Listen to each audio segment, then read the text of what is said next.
Olá pessoal, aqui é a Mel Ferraz e no vídeo de hoje nós vamos conversar um pouquinho sobre o que é o Bildungsroman.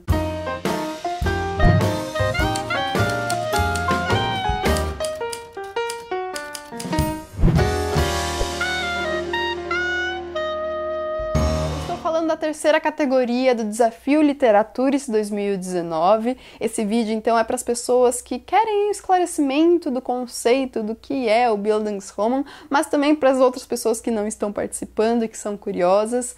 É um termo muito importante para a literatura ocidental, mas principalmente para a literatura alemã, e eu já vou explicar. Assistam até o final esse vídeo porque também vou fazer um convite para uma leitura conjunta revelando qual é o livro que eu escolhi ler para essa categoria. Esse termo, ele é bem complexo de definir porque a sua significação também é complexa. Essa palavra Bildungsroman, ou romance de formação, como também ficou conhecida, né, a sua tradução, ela vai definir alguns tipos de romances, mas a sua explicação, né, o que é isso, defini-la, é muito complexo, justamente porque o termo, ele vem da Alemanha, é um termo, aí, uma palavra alemã, porque ela nasceu justamente na Alemanha, é muito importante para a história da literatura alemã. Então vamos nos ater inicialmente à palavra Bildungsroman.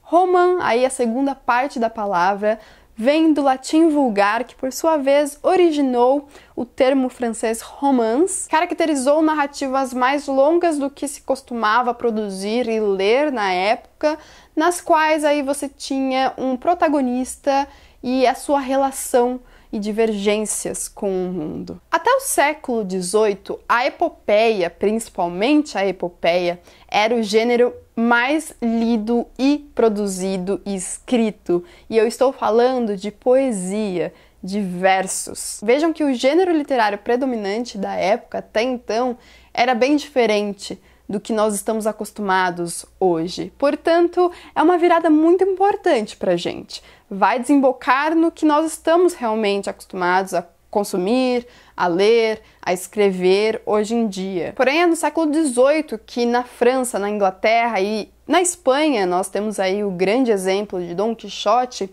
que o romance ele vai se estabelecer como gênero já. Porém, na Alemanha especificamente, é apenas nos últimos 30 anos desse século que essa narrativa vai começar a se encaminhar para se estabelecer. Temos um marco aqui em 1774 com a publicação dos Sofrimentos do Jovem Werther de Goethe, um escritor muito importante. Fiquem até o final do vídeo porque vocês verão como ele é realmente importante, que vai colocar ali, culturalmente falando, o romance como gênero muito importante.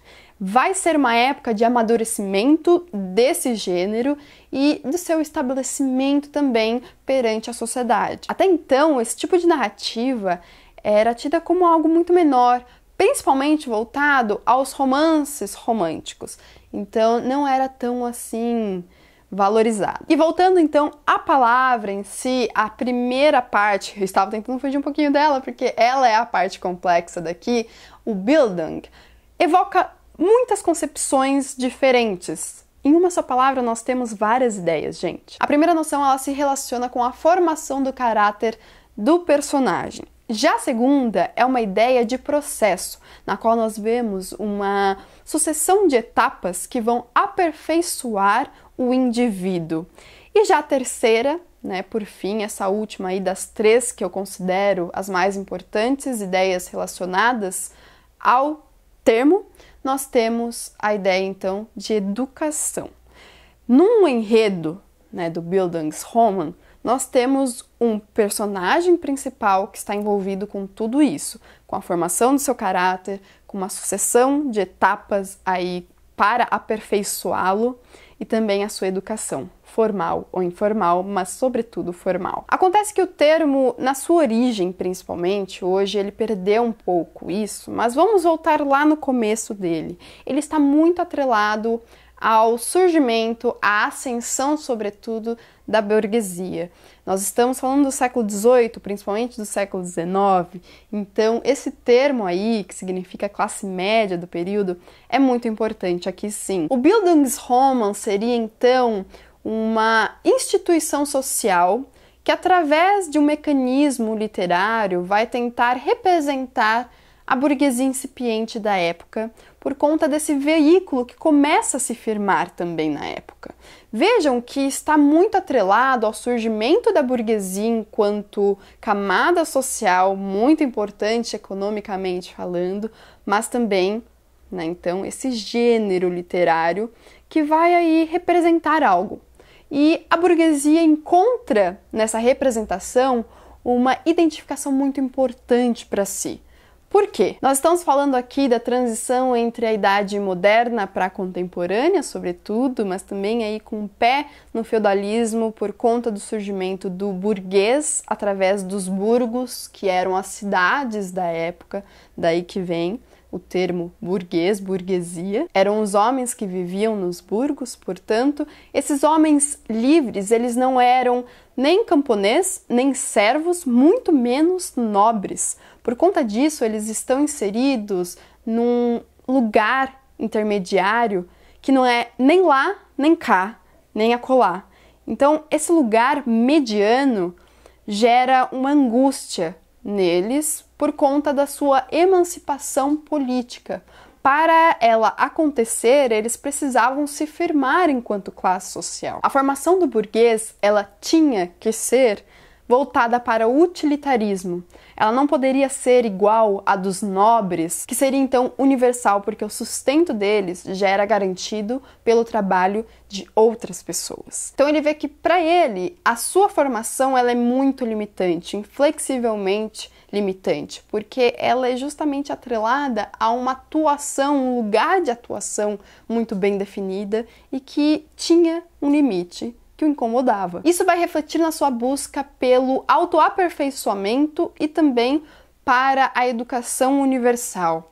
Essas duas coisas a gente vê nesses personagens burgueses que estão representados na literatura do Bildungsroman. Agora sabemos que a definição do termo Bildungsroman a partir da história da alemã é muito importante, porque a sua origem se dá no momento historicamente, socialmente importante para aquele país.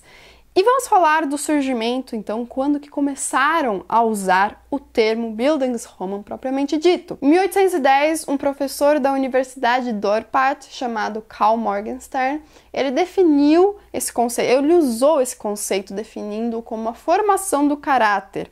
Ele é um professor de filosofia, mas foi quem primeiro utilizou esse termo. Mas só em 1810 é que Wilhelm Dilthey vai utilizá-lo como algo associado à história alemã, mas também, principalmente, ao escritor grandioso Goethe. Ele coloca o romance Os Anos de Aprendizado de Wilhelm Meister como o marco desse tipo de literatura, como o exemplo, entendem?